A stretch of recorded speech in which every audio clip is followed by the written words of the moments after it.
The Montrose Group's quarterly strategy summit was held in their gleaming Manhattan headquarters, 60 floors above the city, where floor-to-ceiling windows framed views of Central Park that seemed to announce, "This is what power looks like." It had been 4 years since I last walked through these doors. I was 28 then, armed with a groundbreaking market analysis that could have transformed their struggling digital division. That was also the day my presentation was publicly dismissed by CEO Richard Montrose with a casual wave of his hand and the suggestion that I gain more experience before tackling enterprise-level strategy. Today, I returned not as Elliot Reeves, the overlooked analyst, but as founder and CEO of Nexus Dynamics, which had quietly become the Montrose Group's most valuable technology partner, driving over $50 million in annual revenue optimization that they desperately needed. They just didn't know it was me. Before we jump back in, tell us where you're tuning in from. And if this story touches you, make sure you're subscribed, because tomorrow, I've saved something extra special for you. The quarterly figures exceed expectations, said Vanessa. Montrose, Richard's daughter and newly appointed Chief Strategy Officer, flipping through slides with practiced confidence. Much of this growth can be attributed to our implementation of the Nexus algorithm. I sipped my sparkling water to hide my smile, remembering Vanessa's voice from 4 years ago. Elliot, your ideas are interesting but theoretical. We need practical solutions from people who understand our company culture. Richard nodded with paternal pride.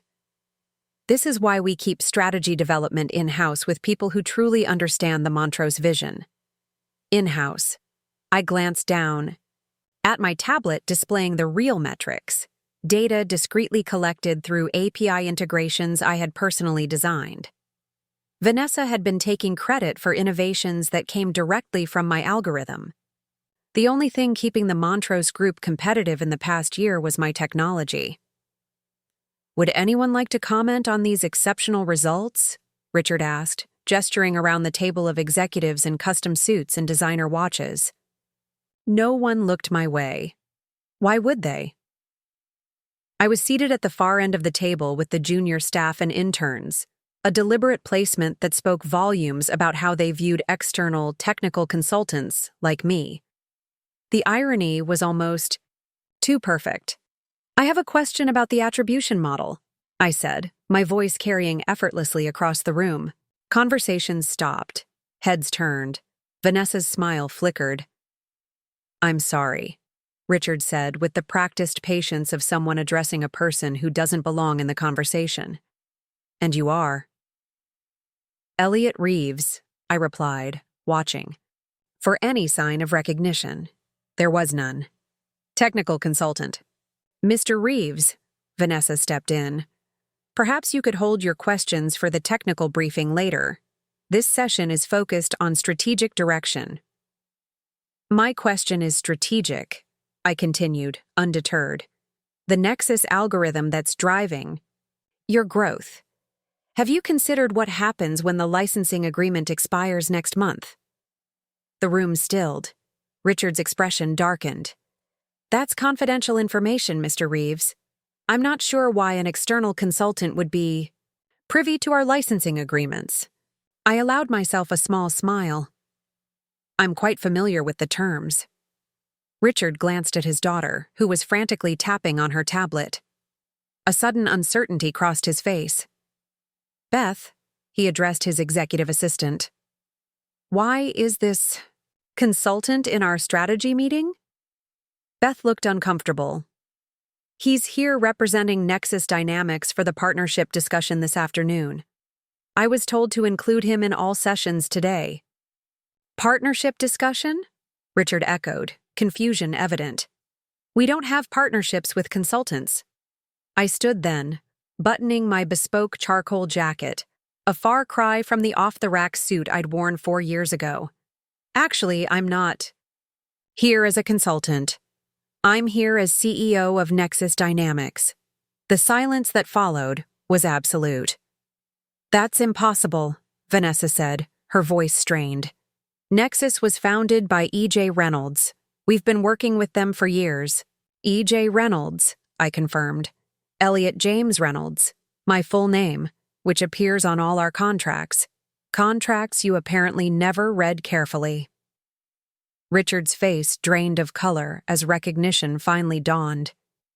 You're the analyst who presented a digital transformation strategy 4 years ago that you dismissed as overly ambitious and impractical. Yes, that's me. I tapped my tablet, and the main screen in the boardroom changed from Vanessa's glossy presentation to my company's portfolio. Nexus Dynamics, founded 4 years ago, current valuation, $1, $2 billion. Clients include 5 Fortune 100 companies, with the Montrose Group representing approximately 20% of our business. Gasps rippled through the room. One executive nearly dropped his tablet. Vanessa looked like she'd been struck. This is absurd, Richard stammered. Nexus is a major enterprise solutions provider. You were just an analyst with theoretical models. Theoretical models that I turned into the Nexus algorithm, I corrected him. The same algorithm that's responsible for, what did your slides say, Vanessa? A 34% increase in operational efficiency across your divisions? Preparing and narrating this story took us a lot of time, so if you are enjoying it, subscribe to our channel. It means a lot to us. Now back to the story. The room erupted in whispers. Richard signaled for quiet, but the damage was done. The realization was spreading across the table like wildfire. They had dismissed the very person who was now keeping their company competitive. Richard attempted to regain control. This is hardly the appropriate forum for what? I interrupted. For discussing how the Montrose Group has built its recent success on technology created by someone you publicly humiliated? Or for addressing the fact that our licensing agreement expires in 27 days, and I haven't decided whether renewal serves my company's interests. More whispers, more concerned glances. Perhaps we should adjourn to my office, Richard suggested, his voice tight. I don't think so, I replied. 4 years ago, you made it clear that my ideas weren't worthy of this boardroom. Today, I think this is exactly where this conversation belongs. I tapped my tablet again, bringing up a new slide. Montrose Group Dependency Analysis. The data wasn't subtle. Charts showed that 42% of their revenue growth and 56% of their cost savings over the past year were directly attributable to my technology. This is what the Montrose Group looks like without Nexus technology, I said, swiping to the next slide. The projections were stark. Without our algorithm, they would lose market share at an alarming rate, potentially dropping out of the top 10 in their industry within 18 months. You wouldn't just walk away, Vanessa said, her voice a mixture of disbelief and panic. The contract that expires in 27 days? I asked. The one that was signed when Nexus was still a struggling startup willing to accept unfavorable terms just to get a foothold with a major client. Those terms no longer reflect our position in the market. I watched Richard's expression shift from shock to calculation. He was already thinking of ways to salvage this, to turn it to his advantage. That was what had made him successful. And also what had made him dismiss me years ago. He couldn't recognize value unless it came packaged in familiar form. Elliot, he said, his tone suddenly warm, conciliatory. Clearly there's been a misunderstanding. Your work is obviously exceptional, and the Montrose Group values our relationship with Nexus. Does it? I asked. Is that why you seated the CEO of your most critical technology partner with the interns at the far end of the table? Richard had the grace to look embarrassed. Around the room, executives shifted uncomfortably in their seats. A regrettable oversight, he attempted. One of many, I agreed, including failing to recognize 4 years ago that my theoretical models would become the backbone of your digital strategy. I gathered my tablet and stood. I'll be in conference room C preparing for my actual meeting this afternoon. I suggest you use this time to reevaluate exactly how much the Montrose Group depends on Nexus technology and what you're prepared to offer to maintain that relationship. Wait, Richard called as I reached the door. What are you looking for? Better terms? We can renegotiate. I paused, hand on the doorknob. 4 years ago, you told me I didn't understand enterprise business well enough to contribute meaningfully to this company, that I should come back when I had something real to offer. Well, I'm back, and I'm curious to see if you recognize real value when it's standing in front of you, this time. As I stepped into the hallway, the boardroom erupted behind me. Accusations flew, questions tumbled over one another. Through the closing door, I heard Richard's voice rise above the chaos. How did we miss this? How did we not know? My chief operating officer, Serena, was waiting by the elevator, tablet in hand. How did it go? She asked, though the smile, playing at her lips, suggested she already knew. Exactly as expected, I replied, stepping into the elevator. If you thought that boardroom revelation was satisfying, wait until they see what we're really offering this afternoon. The elevator, doors closed on the chaos I'd left behind, and for a moment, I savored the quiet. Serena studied my expression. Feeling vindicated? It's not about vindication, I said, though we both knew that wasn't entirely true. It's about recognition, value. For 4 years, they've been profiting from my innovation while I remained invisible to them. Today, that changes. And if they don't offer what we want? She asked. I smiled. Then we walk away with a $1 billion valuation, 5 Fortune 100 clients, and the satisfaction of watching the Montrose Group scramble to replace technology they can't possibly replicate in 27 days.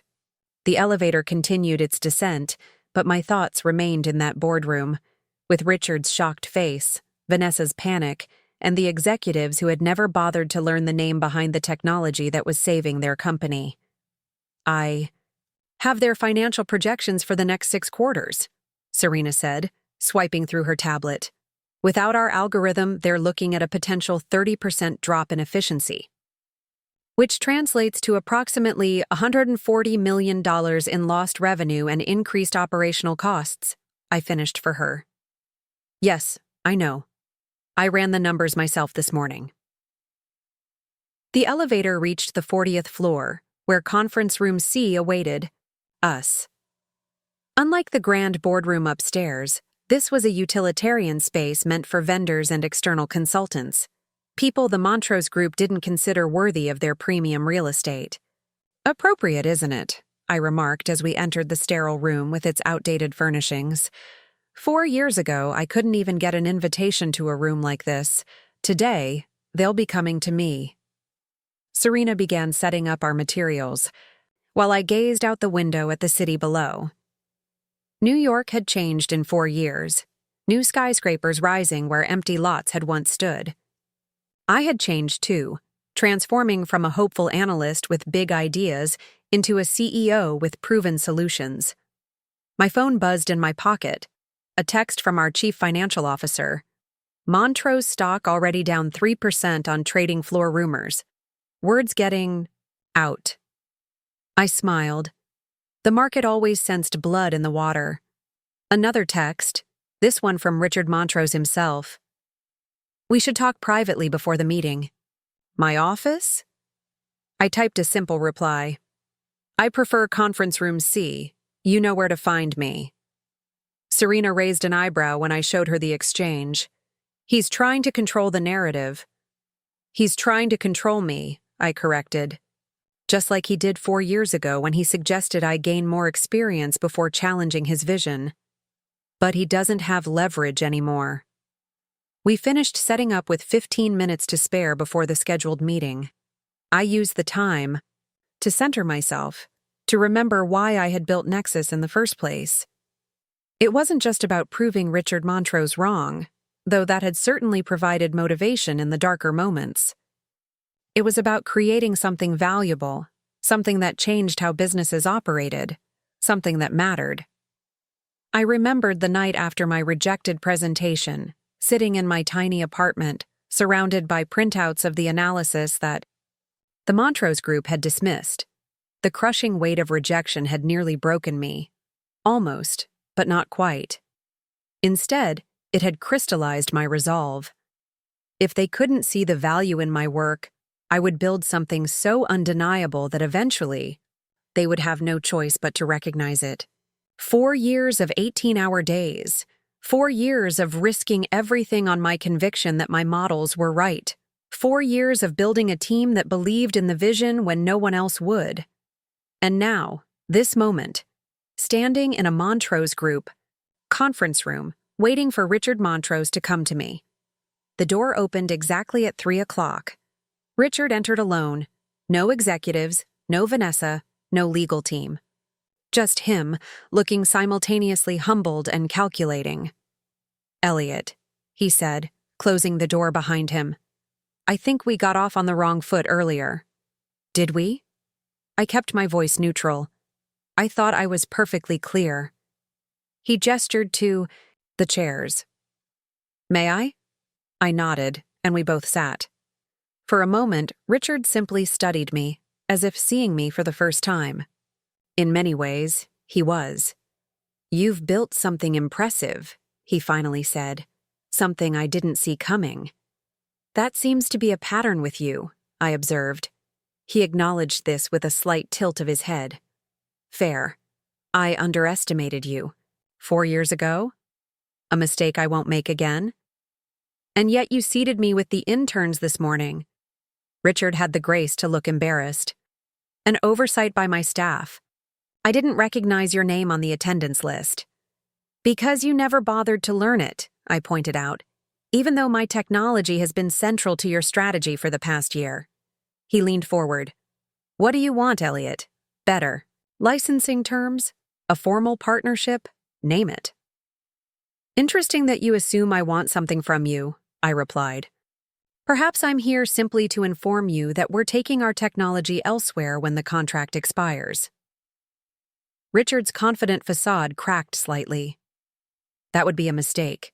The Montrose Group has been instrumental in scaling your technology. Our global reach has given you credibility you wouldn't have had otherwise." I allowed myself a small smile. "My technology has given the Montrose Group relevance it was rapidly losing in the digital space. Let's not pretend this has been a one-sided relationship." Richard sighed, dropping some of his practiced charm. "You're right. Your algorithm has been transformative for us, more than I care to admit in that boardroom full of executives who are supposed to be driving our innovation.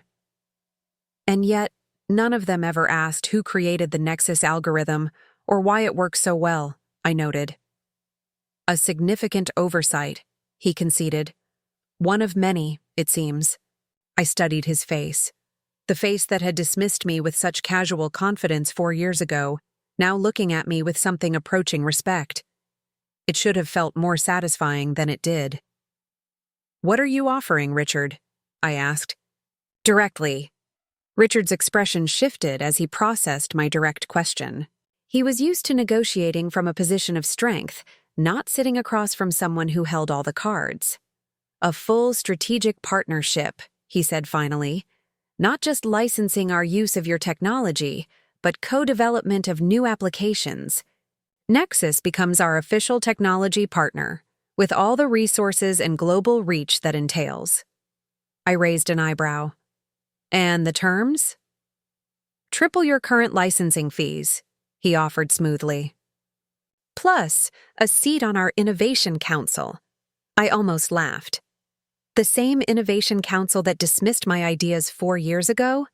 That's not value, Richard. That's an insult disguised as an opportunity. His confidence wavered. "What did you have in mind?" I opened my tablet and slid it across the table. On screen was our counter-proposal, one we had prepared months ago, anticipating this moment. "These terms are unprecedented," he said after scanning the document, genuine shock in his voice. "So is your dependence on our technology," I replied, evenly. "You're not just licensing an algorithm anymore. You're fighting for survival in a market that's rapidly leaving you behind." Richard looked up from the tablet, his expression hardening. This would fundamentally change the power structure of the Montrose Group. Yes, I agreed. It would acknowledge reality. He pushed the tablet back toward me. I need to discuss this with the board. Of course, I smiled. That's why there's a full presentation scheduled in 30 minutes. In the executive boardroom, not down here in consultant territory. Richard's jaw tightened. You've orchestrated this entire day, haven't you? I prefer to think of it as strategic planning, I said. Something the Montrose Group used to be known for. He stood abruptly. 30 minutes, then. After he left, Serena returned to the room. How did it go? He's rattled, I said, but still thinking he can negotiate his way out of this without fundamentally changing anything. She nodded knowingly. Classic Richard Montrose. When do you show him the market analysis? In the boardroom, I replied, with everyone present. I want them all to see exactly how vulnerable they are without us. We spent the next 20 minutes reviewing our presentation. Not that we needed to. We had rehearsed this countless times, anticipating every possible objection, every counteroffer. The Montrose Group wasn't just another client to us. They were the final validation of everything I had built. At precisely 3:30 p.m., we made our way back to the executive floor. This time, there was no being seated with interns.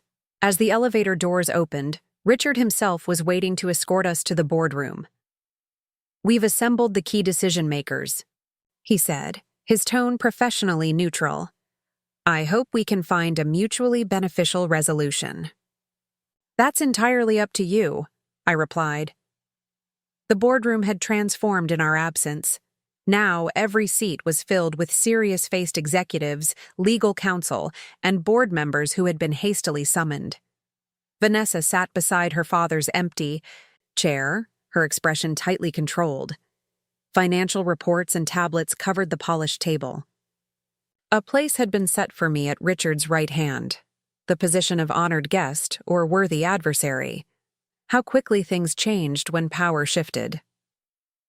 Everyone, Richard announced as we entered. This is Elliot Reeves, CEO of Nexus Dynamics. As many of you now know, Nexus is the developer of the algorithm that has driven much of our recent success. Mr. Reeves is here to discuss the terms of our continuing relationship. I nodded acknowledgement to the room. Thank you for accommodating this meeting on short notice. I recognize that some of you are just learning about the situation. A silver-haired board member cleared his throat. To be frank, Mr. Reeves, many of us were under the impression that the Nexus algorithm was developed in partnership with our innovation team. Ms. Montrose's presentations certainly suggested as much. I glanced at Vanessa, whose face flushed. A common misconception. The algorithm was developed entirely by Nexus Dynamics, though your teams have certainly implemented it effectively. But you were once an analyst here. Another executive noted, piecing together the story that had obviously spread through urgent whispers and text messages in the past hour. For a brief time, I confirmed, until it became clear that my approach to digital transformation wasn't aligned with the Montrose vision. Richard took his seat, gesturing for me to do the same. We've acknowledged that we may have overlooked certain opportunities in the past. Today, we're focused on moving forward productively. Excellent, I said, connecting my tablet to the room's display system. Then let's talk about exactly where the Montrose Group stands and what moving forward productively actually means. The main screen filled with my first slide. Montrose Group, Market Position Analysis. The data was meticulously researched and brutally honest. Without saying it directly, the numbers told a clear story. The Montrose Group had been steadily losing ground to more agile competitors until implementing the Nexus algorithm. This is how your performance metrics looked before our partnership, I said, highlighting a downward trend. And this is after. The line shot upward dramatically. What's important to understand is that this improvement isn't just about efficiency, it's about relevance. I clicked to the next slide. Competitive landscape analysis. This showed the Montrose Group's position relative to key competitors, with and without Nexus technology. Without our algorithm, I explained, you're not just less efficient. You're fundamentally uncompetitive in 3 of your 5 core markets. The room grew tense. Board members exchanged concerned glances. One executive began furiously typing on his tablet. "That's a rather extreme assessment," Richard interjected. "Is it?"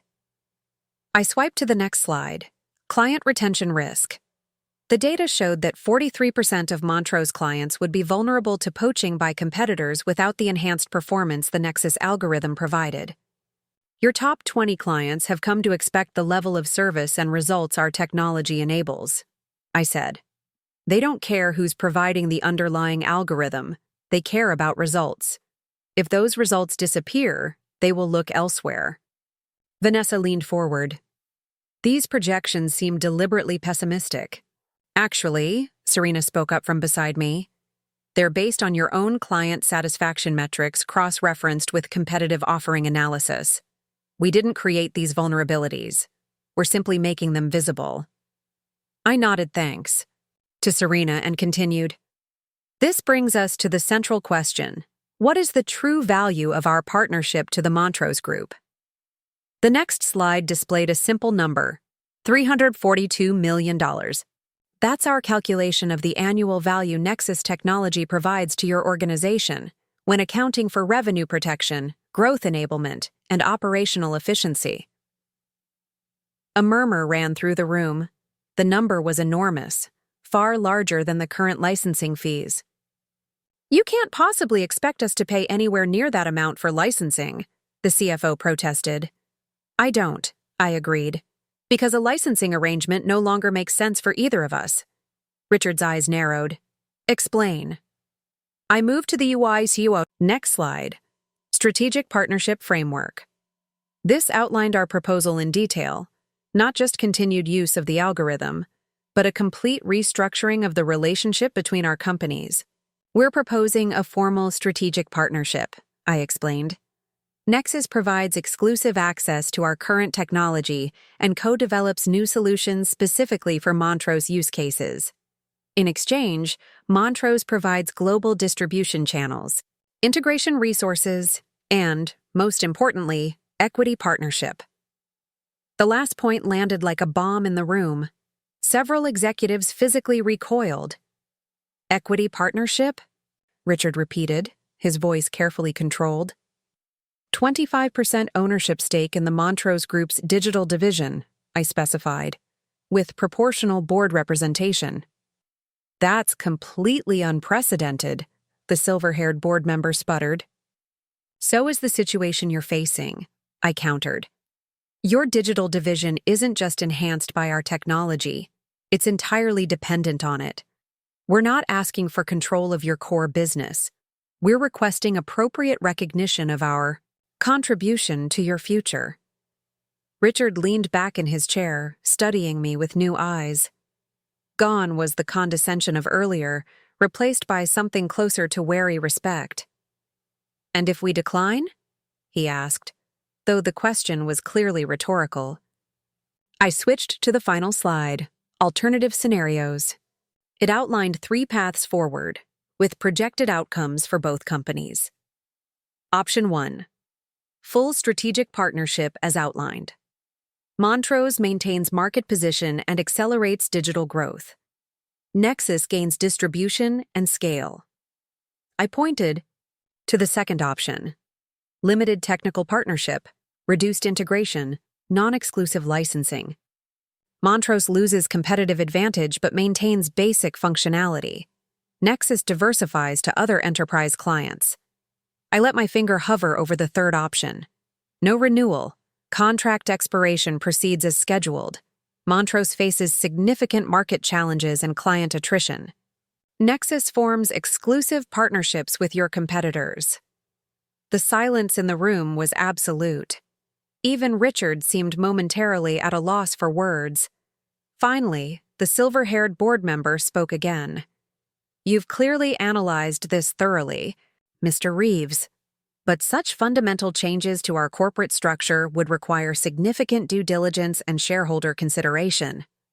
Of course, I acknowledged. That's why our proposal includes a 90-day provisional agreement that extends our current arrangement while these discussions proceed. But I closed my tablet decisively. Those discussions need to proceed with genuine intent. We're not interested in delay tactics or attempts to replicate our technology internally. How would you know if we tried? A technical executive challenged. I smiled slightly. Because 6 of your top AI engineers have interviewed with us in the past year, citing frustration with the Montrose innovation culture. We declined to hire them out of professional courtesy, but we're very aware of your internal capabilities. That silenced the room again. Richard glanced at his daughter, whose expression had moved from shock to calculation. She was already thinking of ways to turn this to her advantage, a trait she had clearly inherited from her father. We'll need time to consider this proposal, Richard finally said. You have until the end of the day, I replied. For the provisional agreement, at least. The full terms can be negotiated during the 90-day window. That's barely 4 hours, he protested. 4 years ago, you took less than 20 minutes to dismiss ideas that could have put you ahead of this entire curve, I reminded him. 4 hours seems generous by comparison. The CFO leaned toward Richard, whispering urgently. Other executives were surreptitiously checking their phones, likely seeing the same stock fluctuations our team had noticed earlier. The market was already reacting to rumors about Montrose's technology partnership instability. Richard seemed to reach a decision. I'd like to speak with Mr. Reeves privately again, he announced to the room. We'll reconvene at 5 o'clock. As the others filed out, I noticed the shift in how they looked at me. The same executives who had barely acknowledged my existence that morning now nodded respectfully, or studied me with open curiosity. Success was the most powerful form of validation in their world, and I had achieved it without their approval or support. When the room emptied except for Richard, Vanessa, and my team, Richard spoke directly. You could have approached this differently, he said. Come to us privately, negotiated terms without the theatrics. Would you have taken me seriously? I asked. Or would I have been directed to some mid-level business development manager? Sometimes visibility is necessary for recognition. Vanessa leaned forward. I think what my father means is that we could have been partners from the beginning if you'd stayed. I turned to her, genuinely surprised by this reframing. I wasn't offered partnership. I was told to gain more experience and not challenge the established wisdom. Those were your exact words, as I recall. She had the grace to look uncomfortable. The company was in a different place then. We were more arrogant, I suggested. Complacent, convinced of your own superiority? Richard cut in. This isn't productive. We're willing to consider your partnership proposal, Elliot, but 25% equity is simply unworkable. I shrugged. The percentage is negotiable during the 90-day window. The principle is not. Nexus Dynamics will have meaningful ownership in the division our technology powers. That's non-negotiable. And board representation? He pressed. Also non-negotiable, I confirmed. But the specific implementation, number of seats, voting rights, that's all part of the detailed negotiation. Richard studied me for a long moment, then turned to his daughter. Some unspoken communication passed between them. We'll agree to the provisional terms, he said finally. 90 days, current licensing continues, good faith negotiation on the partnership structure. With a public announcement of our strategic partnership, I added. Today. He grimaced but nodded. Drafted jointly by our communications teams. Agreed. I extended my hand across the table. After a slight hesitation, he shook it firmly. Have legal draw up the provisional agreement, he instructed Vanessa. And inform the board we'll need an emergency session this evening. As Vanessa Left to make arrangements, Richard remained seated, studying me with new eyes. "You've changed, Elliot," he observed. "The analyst I remember was brilliant but deferential, eager to please." "Success changes people," I replied. "So does rejection. Both can be clarifying experiences." "And which was it for you?" he asked with genuine curiosity. I considered the question seriously. "Both. Being dismissed from this company showed me that brilliance without leverage is just unrealized potential. Building Nexus taught me that the right idea with the right execution creates its own leverage." He nodded slowly. "An expensive lesson for the Montrose Group." "Consider it an investment in your future," I suggested, with the hint of a smile. "Sometimes the most valuable insights come from unexpected sources." Richard stood, straightening his custom suit jacket. "We'll reconvene at 5 with the provisional agreement. I suspect the next 90 days will be enlightening for both our companies." After he left, Serena turned to me with a mixture of admiration and amusement. "That went even better than we projected. They're actually scared." "They should be," I said, gathering my materials. "But fear isn't the goal. Respect is. Recognition of value. 4 years ago, they couldn't see the value I was offering. Today, they can't afford to miss it." As we prepared to leave the boardroom, now treated as honored guests rather than afterthoughts, I paused at the window overlooking Manhattan. Somewhere down there was the tiny apartment where I'd started coding the first version of the Nexus algorithm, fueled by rejection and unwavering belief in my vision. The journey from that moment to this one had been marked by countless late nights, failed iterations, near bankruptcies, and moments of doubt so profound they'd almost crushed me. But through it all, one thing had remained constant: the certainty that I was building something truly valuable, something that would eventually become undeniable. And now, standing in the very boardroom where my ideas had once been dismissed, I had transcended the need for their approval. I had created my own validation through verifiable, measurable success. The richest redemption wasn't in proving them wrong. It was in becoming so undeniably right that they had no choice but to see it. "Ready for the 5 o'clock meeting?" Serena asked, interrupting my reflection. I turned from the window with newfound clarity. "Absolutely.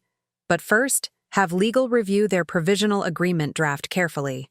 Richard Montrose doesn't surrender leverage easily. He'll be looking for loopholes."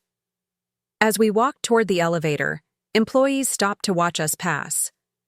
Word had clearly spread throughout the building. The expressions ranged from curiosity to surprise to barely concealed speculation. "You know," Serena said quietly as we waited for the elevator, "when you first told me your plan to target the Montrose Group specifically, I thought it was just about revenge." "And now?" I asked. She smiled. "Now I see it was about something much more powerful. You didn't just want to prove them wrong. You wanted to transform them." The elevator doors opened, and as we stepped inside, I realized she was right. Revenge would have been walking away, letting the Montrose Group fade into irrelevance without my technology. Transformation, bringing them into a new way of thinking, a new model of partnership based on mutual value rather than hierarchy and tradition, that was a far more profound victory. And it had begun with being seated among the interns at a strategy meeting. Sometimes the greatest leverage comes from being underestimated. I had learned to use that to my advantage, to let others' misconceptions become the foundation of their own undoing. As the elevator descended, I felt a sense of anticipation for the 5 o'clock meeting. Not because I needed their validation. I had long since moved past that, but because today marked the beginning of a new chapter. One where I wasn't fighting for recognition, but leading from a position of earned power. Sometimes the most powerful response to being underestimated isn't demanding respect.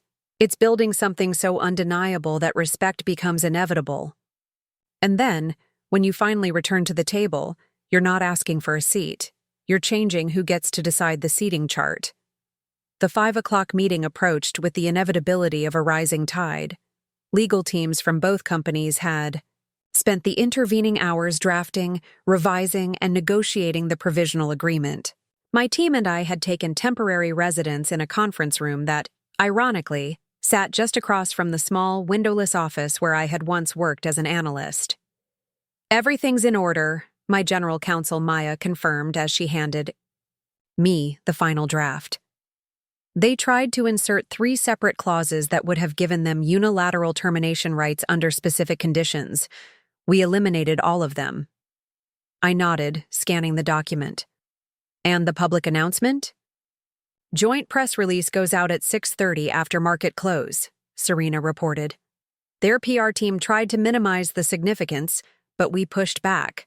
The final language makes it clear this is a transformative strategic partnership that will fundamentally redefine the Montrose Group's approach to digital innovation." I smiled at the phrasing. Those weren't just words. They were a commitment etched in public record.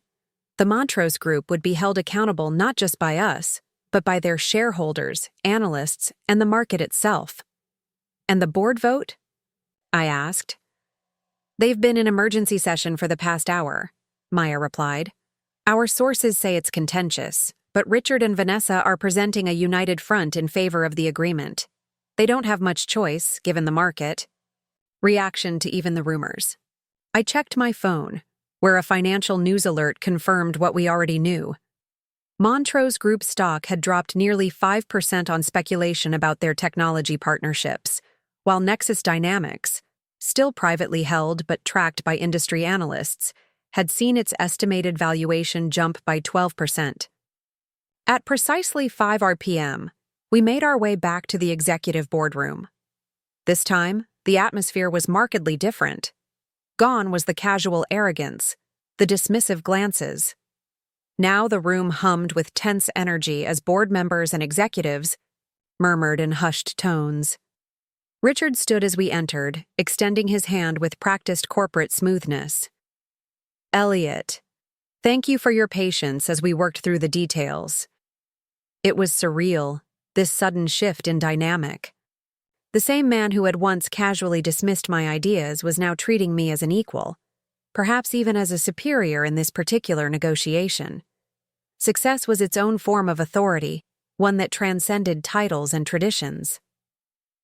"The provisional agreement is satisfactory," I said, taking my seat at the center of the table, no longer relegated to the periphery with interns and observers. "I trust the board vote went well?" A flash of annoyance crossed Richard's face at my directness, but he masked it quickly. "The board has approved the provisional agreement and authorized good faith negotiation of the full partnership terms. With some reservations," added an older board member I recognized as James Westfield, former CEO and current chairman. "This is an unprecedented arrangement, Mr. Reeves." "The circumstances are unprecedented," I replied evenly. "The digital landscape has fundamentally changed since the Montrose Group established its traditional partnerships. This agreement simply recognizes that reality." Westfield's eyes narrowed slightly. "Some might see it as opportunistic.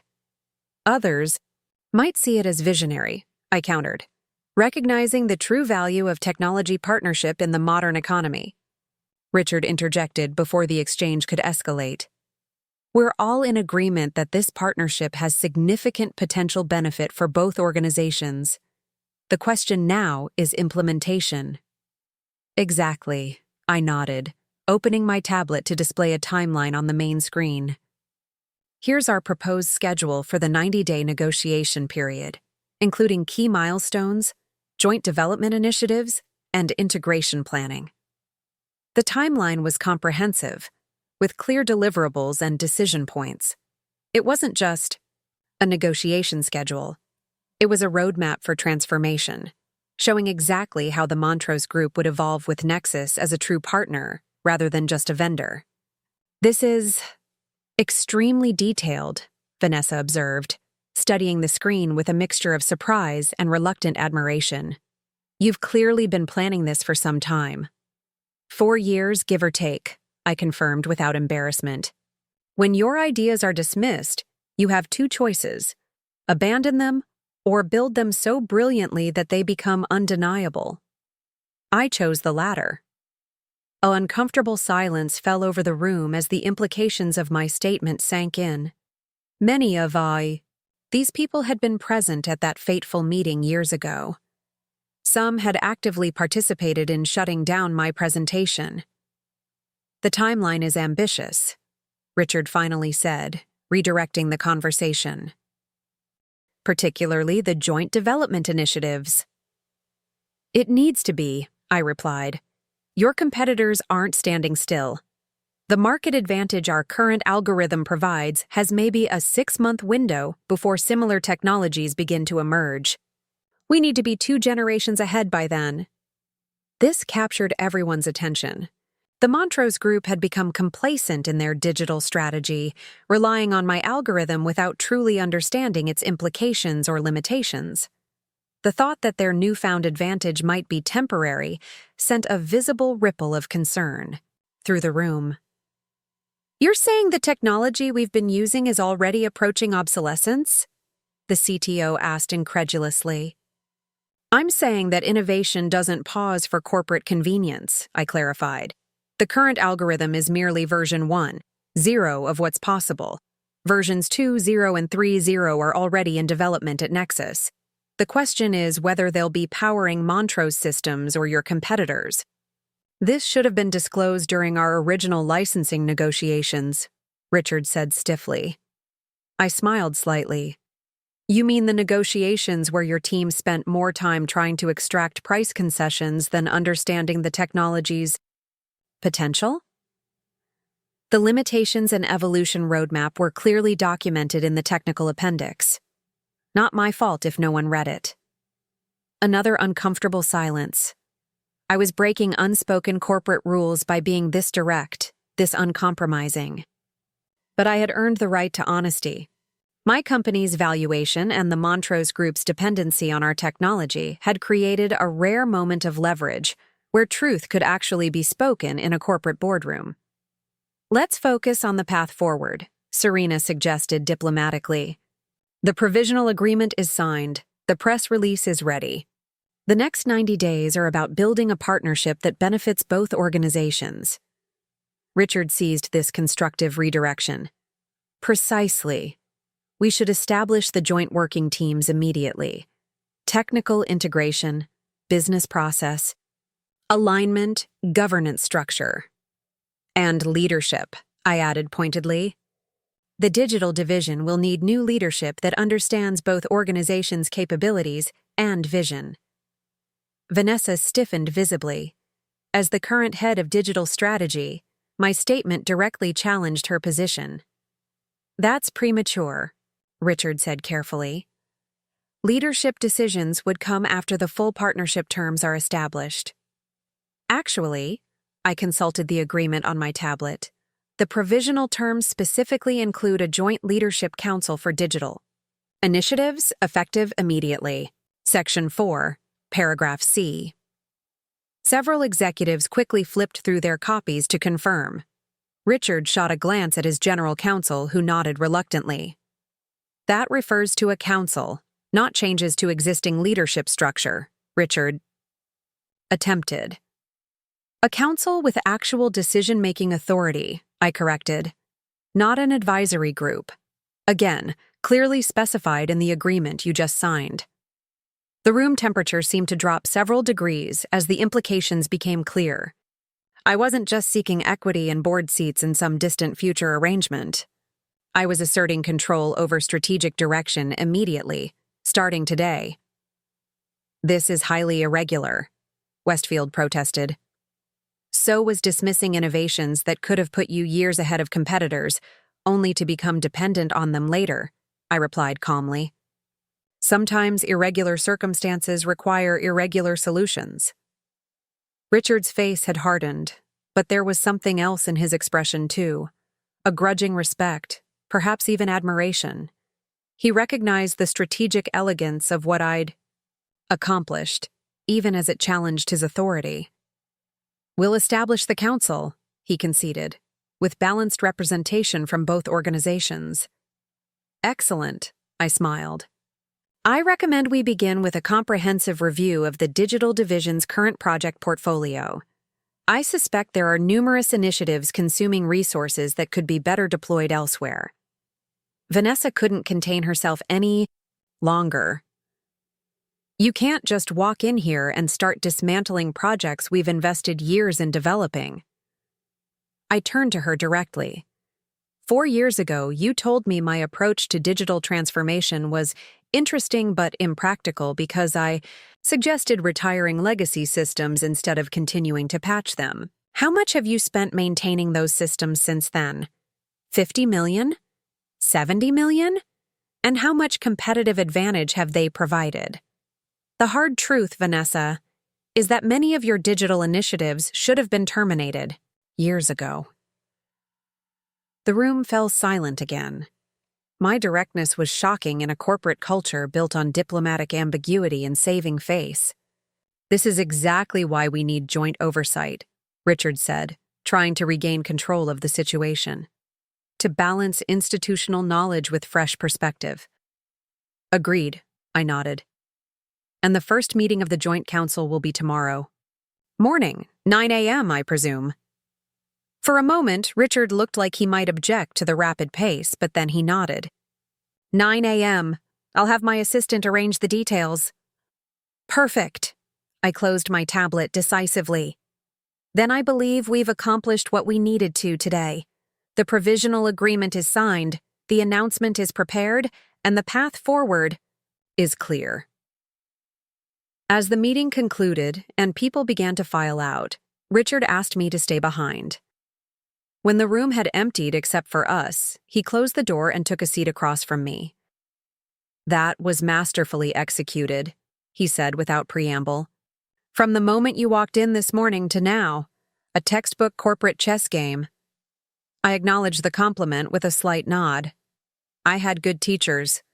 I watched how the Montrose Group operated for years, both from the inside and as a buy vendor, and learned from our mistakes, apparently." He studied me thoughtfully. "You know, I don't actually remember your presentation from 4 years ago." The admission stung more than I expected. All those sleepless nights, the preparation, the hopes I'd placed on that meeting, and he didn't even remember it. "That's part of the problem," I said quietly. "Ideas were dismissed so casually here that leadership didn't even register the opportunities they were losing." He nodded slowly. "A culture issue, one that's cost us dearly, it seems." "It cost you 4 years of market leadership," I confirmed. "But that can change, starting tomorrow." Richard leaned forward, hands clasped on the table. "Why did you—" "Come back, Elliot! You could have taken your company to any of our competitors. They would have given you everything you wanted without the history, without the personal dimension." It was a good question, one I had asked myself many times during the years building Nexus.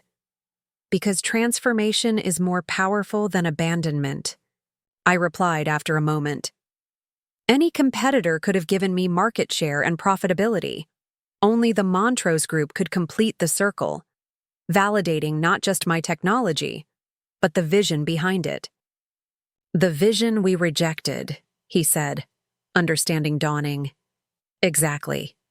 Coming back wasn't about revenge, it was about completion, about finally having the leverage to implement what I believed in from the beginning. Richard was silent for a moment, digesting this. "And what happens when the 90 days are up? When the full partnership is negotiated? What then?" I smiled slightly. "Then we build something remarkable together, something neither of us could create alone." "Just like that? No lingering resentment from being dismissed? From being seated with the interns just this morning?" "The best response to underestimation isn't resentment," I said. "It's excellence. I've proven what I'm capable of. Now it's time to prove what we can accomplish together, as true partners." Richard extended his hand across the table. "To partnership, then." I shook it firmly. "To partnership." As I left the Montrose headquarters that evening, the setting sun cast long shadows across the plaza. Employees streamed past me, heading home after another corporate day, most unaware of how fundamentally their company had just changed. My phone buzzed with a notification. The press release had gone live. The Montrose Group and Nexus Dynamics announced transformative strategic partnership. The stock trading algorithms would be processing it already, analyzing implications, recalculating valuations. By morning, the business world would be buzzing with speculation about what this meant for both companies. But beyond the financial implications, beyond the corporate maneuvering, there was something more profound at work. A cycle had completed. The analyst with impractical ideas had returned as the partner with essential solutions. The journey between those 2 points contained lessons more valuable than any equity stake or board position. I hailed a cab and gave the address of my apartment. No longer the tiny studio where I'd started coding, but a spacious penthouse earned through years of dedication to a vision others couldn't see. As the cab pulled away from the curb, my phone rang. The screen showed, "Mom." "I saw the news," she said when I answered, excitement in her voice. "Your partnership with the Montrose Group. It's all over the financial channels." I smiled. "Just became official an hour ago." "The same company that turned you down? That told you your ideas weren't practical?" Pride and vindication mingled in her tone. "The very same." "How does it feel?" she asked softly. "Going back there as a partner instead of an employee?" I thought about Richard's face when he realized who I was. About Vanessa's shock when she understood the implications. About the board members who had barely acknowledged my existence years ago, now voting to approve a partnership with my company. "It feels like validation," I admitted. "But not in the way I expected. It's not about proving them wrong anymore. It's about finally having the opportunity to implement what I believed in from the beginning." "Your father would have been so proud," she said, her voice catching slightly. My father, who had passed away just months before my original presentation, at Montrose, had always believed in my potential even when others didn't see it. "He always told me to build something that matters," I said, remembering his words. "That the measure of success isn't recognition, but impact." "And now you have both," she pointed out. "Now I have both," I agreed. After we hung up, I watched the city lights come alive as dusk settled over Manhattan. Tomorrow would begin a new chapter, not just for me or for Nexus Dynamics, but for the entire Montrose Group. The joint council meetings, the partnership, implementation, the cultural transformation. All of it would be challenging, often frustrating, sometimes exhilarating. But tonight was for reflection, for acknowledging the journey from rejection to partnership, for recognizing that sometimes the longest route between 2 points is the one that builds the most valuable experience. The cab stopped outside my building. As I paid the driver, he glanced at the news alert on his phone. "Hey, is this your company? Nexus Dynamics?" I nodded, surprised. "My brother-in-law works at Montrose Group," he explained. "Says everyone's talking about this partnership. Says it's going to change everything." I smiled. "That's the plan." "Good for you, man," he said with genuine appreciation. "Not many people get to change how the big guys operate." His words stayed with me as I rode the elevator to my apartment. Not many people get to change how the big guys operate. But that had been my goal all along. Not just to succeed within the system, but to transform it. To create a model where innovation was valued regardless of its source, where partnerships were based on mutual respect rather than power dynamics. In my apartment, I walked to the window wall that overlooked the city. Somewhere out there, Richard Montrose was probably in an emergency session with his executive team, planning how to navigate the new reality I had created. Vanessa was likely strategizing how to maintain her influence. Board members were fielding calls from concerned major shareholders. But I was here, steady in the knowledge that I had built something so undeniably valuable that it had transformed rejection into partnership. Not through force or manipulation, but through excellence and persistence. I opened a desk drawer and pulled out an old notebook, the one where I'd first sketched the concepts for what would become the Nexus algorithm. The margins were filled with notes from that time, doubts and affirmations battling for space. One particular note caught my eye, written the night after my rejection at Montrose. "They can't see it yet. Build it anyway." Those 6 words had become my mantra during the darkest moments of building Nexus. When investors questioned the market potential, when early versions of the algorithm failed, when competitors launched similar but inferior solutions, they can't see it yet. Build it anyway, and now they could see it. Not because I had convinced them with words, but because I had created something so powerful that it had become impossible to ignore. My phone buzzed again. A text from Serena. Final share price. Montrose up 3% in after-hours trading on partnership. News, vindication. I smiled at her choice of word, vindication. But it wasn't about proving Montrose wrong. It was about proving my vision right. About creating something of such undeniable value that it transformed dismissal into partnership. Tomorrow would bring its own challenges. The provisional agreement was just the beginning. 90 days of negotiation, integration planning, and cultural alignment lay ahead. But the fundamental dynamic had already shifted. I was no longer fighting for recognition. I was leading from a position of earned authority. As I set the notebook aside and prepared for the next day's 9 a.m. council meeting, I reflected on how completely the circle had turned. This morning, I had been seated with interns, invisible to the power structure I had once aspired to join. Tomorrow, I would enter as a partner, helping to shape the future of the very organization that had once deemed my ideas unworthy of consideration. Sometimes the most powerful response to rejection isn't persistence alone, it's transformation. Not just of yourself, but of the very system that rejected you. Not fighting for a seat at their table, but building something so essential that they have no choice but to build a new table, with you at its head. And as the partnership announcement rippled through the business world, that transformation was just beginning.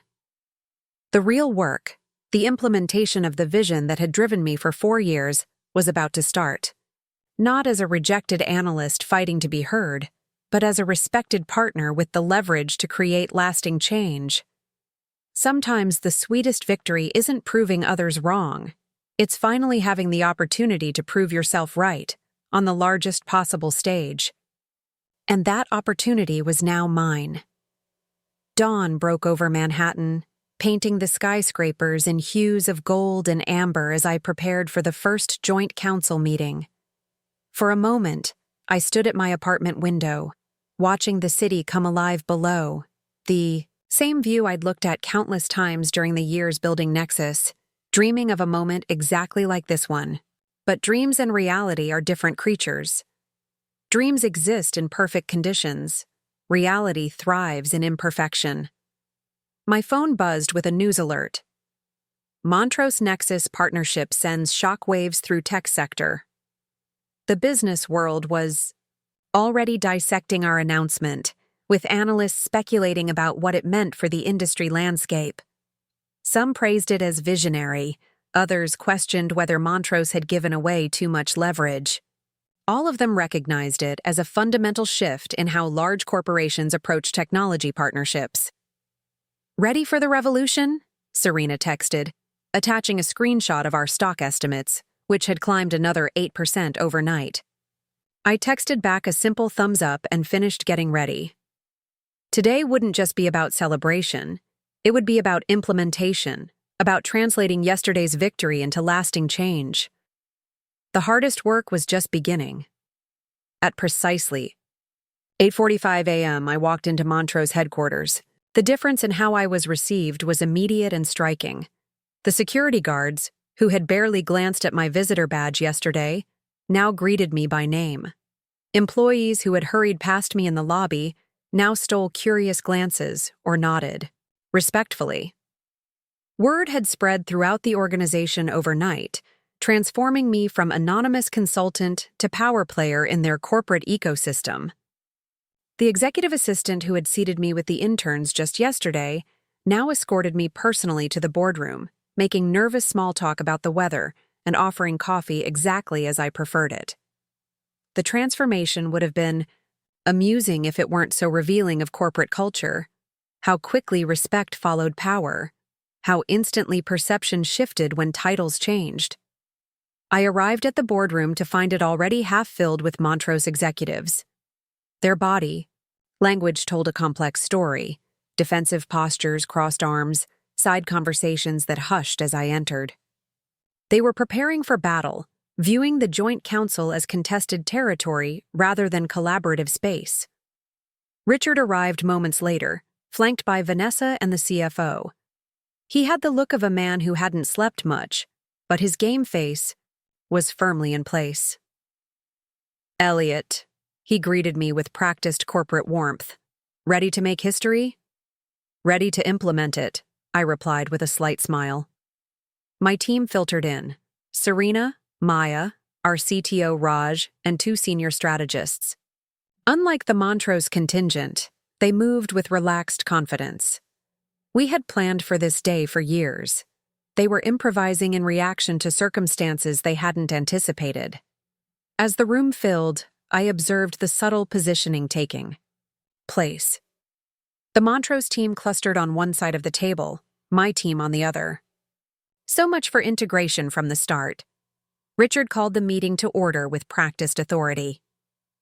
"Welcome to the first meeting of the Montrose Nexus Joint Leadership Council. Today marks the beginning of what I'm confident will be a transformative partnership for both organizations." Standard corporate opener, positive, aspirational, and entirely non-committal. I had expected nothing less. "Before we dive into the agenda," Richard continued, "I want to acknowledge the unusual circumstances that brought us here." The room tensed slightly. This wasn't in the standard script. Yesterday, many of us, myself included, were surprised to learn that the technology that has driven much of our recent success came from someone we once underestimated. He glanced at me. That fact should prompt serious reflection about how we evaluate ideas and the people behind them. This unexpected candor shifted the energy in the room. Several executives looked down at their tablets, avoiding eye contact. "But today isn't about the past," Richard pivoted smoothly. "It's about building something unprecedented together. So let's get started." He projected the agenda on the main screen: establishment of council protocols, review of digital division projects, integration planning, and partnership announcement reception. "If I may," I interjected before he could proceed, "I'd like to suggest a slight modification to our approach today." Richard paused, clearly not accustomed to having his agendas modified. "What did you have in mind?" "Instead of starting with protocols and structures, I propose we begin with vision," I said. "What exactly are we trying to build together? What does success look like not just for our companies, but for the clients we serve and the markets? We're trying to transform?" The suggestion hung in the air. It was a fundamental challenge to how Montrose typically operated. Structures first, vision later, if at all. "That's rather abstract for an initial working session," Richard I replied carefully. "Actually, it's the most concrete thing we could discuss," I countered. "Everything else, the project reviews, the integration plans, they're all means to an end." "But what end?" "That's the question we need to answer first." Vanessa leaned forward. "We've articulated our vision in multiple strategic plans. The Montrose Digital Transformation Initiative has clear objectives and metrics." "Which have changed how many times in the past 4 years?" I asked. 3 complete revisions? 4? Each one moving further away from actual market needs and closer to internal political priorities? The directness of this observation caused visible discomfort among the Montrose executives. It was the kind of truth that everyone knew, but no one spoke aloud in corporate settings. Richard cleared his throat. Perhaps Elliot has a point. A shared vision would help align our efforts. Going forward, I nodded appreciation for his flexibility, then stood and moved to the presentation system. May I? He gestured permission, yielding the floor in a subtle but significant transfer of authority. 4 years ago, I began, when I first presented.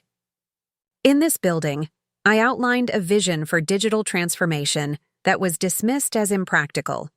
Today, I want to revisit that vision, not to prove I was right, but because I believe it still holds the key to what we can accomplish together. I displayed a simple slide with 3 principles. Technology serves humans, not the reverse. Integration creates value exponentially, not linearly. Future-proof systems evolve naturally, not through forced upgrades. These principles guided the development of the Nexus algorithm from the beginning, I explained. They're why it works so well with your systems, why it's generated such impressive results, and why your clients have responded so positively to its implementation. I glanced around the room. The Montrose executives were paying close attention now, their defensive postures gradually relaxing. But here's what you may not realize, I continued. What you've experienced is only version 1. 0 of what's possible. It's a fraction of the full vision. I switched to a new slide showing a comprehensive ecosystem architecture, one that extended far beyond what Montrose was currently implementing. This is where we could go together, not just optimizing existing processes, but fundamentally reimagining how enterprise systems interact with each other and with the humans who use them. For the next 20 minutes, I outlined a vision that expanded on my original presentation, from 4 years ago, now backed by proven results and market validation. I showed how the siloed approach to digital transformation that Montrose had been pursuing was fundamentally limited, and how an integrated ecosystem approach could create exponentially greater value. As I spoke, I could see the shift happening in real time. The Montrose executives began asking questions, not defensive ones, but genuinely curious inquiries. Even Vanessa, initially the most resistant, started engaging with the concepts rather than the politics. This is compelling, Richard acknowledged when I concluded. But implementing something this comprehensive would require significant changes to our current approach. Yes, I agreed, simply. It would. Including retiring several flagship initiatives that we've invested heavily in, Vanessa pointed out, a last defense of the status quo. Sometimes the most valuable decision is knowing when to stop investing in the wrong direction, I replied. The question isn't how much you've already spent. It's how much more you'd need to spend to get the outcomes you want, and whether there's a better path forward. The room fell silent as the implications sank in. I wasn't just proposing tweaks to their existing strategy. I was advocating for a fundamental reimagining of their entire approach to digital transformation. Let me be direct, Richard said after a moment. What you're describing would essentially restart our digital strategy from the ground up. After years of investment, that's a difficult pill for any organization to swallow. I nodded, understanding. Which is why I'm not suggesting we flip a switch overnight. What I'm proposing is an evolutionary approach that gradually shifts resources from legacy initiatives to the new architecture. Some components can integrate immediately, others will take time to transition. I displayed a new slide showing a phased implementation plan, practical, detailed, with clear milestones and measurable outcomes at each stage. This isn't just a theoretical vision, I explained. It's a roadmap we've refined through implementations with other enterprise clients. The difference is, with this partnership, we have an opportunity to execute it at unprecedented scale. Richard studied the roadmap thoughtfully. And this is what you envisioned 4 years ago? This comprehensive? The core principles were the same, I confirmed. The implementation details have evolved based on market feedback and technological advances. But the fundamental vision? Yes, this is what I saw then that others couldn't see yet. A weighty silence fell over the room as the full implications sank in.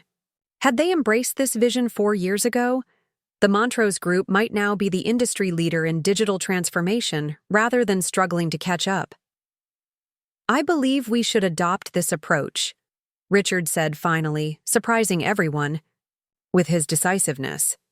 With appropriate due diligence on the implementation details, of course. Vanessa looked stunned.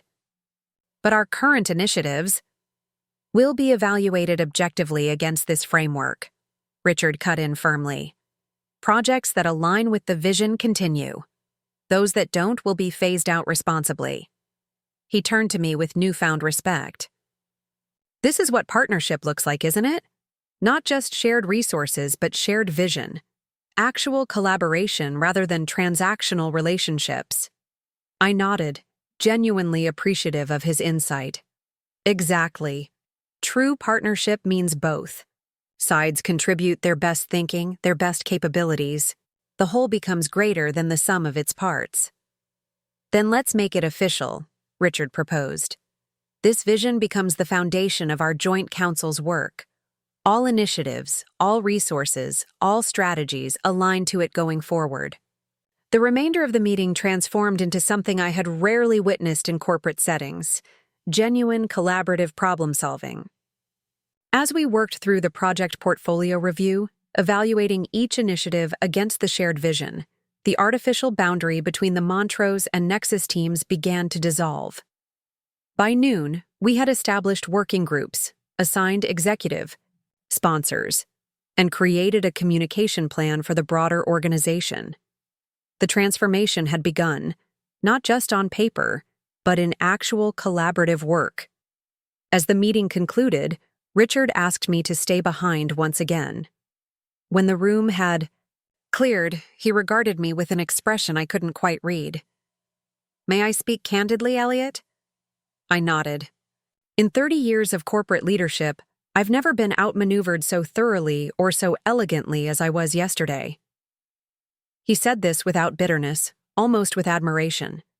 You didn't just secure a partnership agreement, you fundamentally shifted the power dynamic of an entire organization in less than 8 hours. That wasn't the objective, I replied truthfully. Perhaps not, but it was the outcome. He leaned back in his chair. Which raises the question, what is your objective, ultimately? Where does this go when the 90 days are up and the full partnership is negotiated?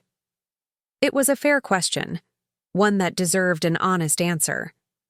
My objective is implementation, Richard.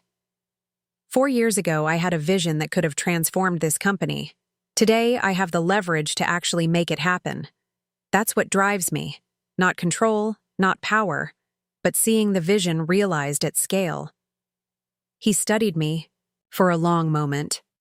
You know, most people in your position would be focused on maximizing equity stake, board seats, control provisions, yet you seem genuinely more interested in the work itself. The work is what matters, I confirmed. The terms of the partnership are important, but they're a means to an end. The end is transformation, real, measurable, meaningful transformation of how technology serves human needs. Richard surprised me with a genuine laugh. God, I wish I'd recognized what we had in you 4 years ago. The irony is, if I had, you might never have built Nexus, and we wouldn't be having this conversation today. True innovation often requires resistance, I observed. The friction of rejection can be the catalyst for something greater than would have been possible within existing structures. He nodded thoughtfully. A philosopher as well as a technologist. Rare combination. He rose from his chair. I'll see you tomorrow, partner. The word hung in the air between us. Partner, not employee, not vendor, not even CEO of an allied company. Partner, equal, peer. As I left the Montrose building and stepped into the bright midday sun, I felt a sense of completion that went beyond professional accomplishment. The circle that had begun 4 years ago with rejection had closed with recognition, not just of my company or my technology, but of my vision. My phone buzzed with a message from my mother. "Saw you on CNBC this morning. They're calling you the partnership revolutionary. So proud of you." I smiled at the hyperbolic media label. The business press always needed neat narratives, clear winners and losers. They couldn't see that this wasn't about revolution. It was about evolution. About transforming how large enterprises approached innovation, moving from hierarchy to collaboration, from control to co-creation. As I walked through Bryant Park, finding a quiet bench away from the midtown bustle, I reflected on the journey that had brought me here. The initial rejection had been painful, yes, but also clarifying. It had forced me to build something independent, something unconstrained by corporate conventions and political considerations. Had I been accepted into the Montrose hierarchy 4 years ago, would I have accomplished as much? Unlikely. I would have been incorporated into their system, my ideas diluted through committees and compromises, my vision reduced to incremental improvements rather than fundamental reimagining. Sometimes rejection is the greatest gift, if you have the courage to use it as fuel rather than allowing it to extinguish your fire. My phone rang. A FaceTime call from Lisa, my former colleague who had been the only person from Montrose to reach out after my rejection years ago. "So it's true," she exclaimed when I answered. "The rumors are flying all over the building. Elliot Reeves, the analyst who got shot down in flames, is now calling the shots as a partner? I can't believe it." I laughed at her characteristic directness. Not exactly calling the shots, building something together. "That's not how people are seeing it," she countered with a knowing smile. "Word is that Richard actually deferred to your vision in the meeting today. Richard Montrose, deferring to anyone? That's like seeing Halley's Comet." "The vision stands on its own merits," I said. "He recognized that. After you built a billion-dollar company that his organization now depends on," she pointed out. "Don't minimize what you've accomplished, Elliot. Do you know how many brilliant people have been chewed up and spit out by corporate machines like Montrose? Most of them never recover, let alone come back as conquering heroes." Her words made me uncomfortable. I didn't come back to conquer. I came back to collaborate. "From a position of strength," she insisted. "That's the part that's inspiring people here. You didn't just survive rejection, you thrived because of it. You're giving hope to every overlooked analyst and dismissed innovator in this building."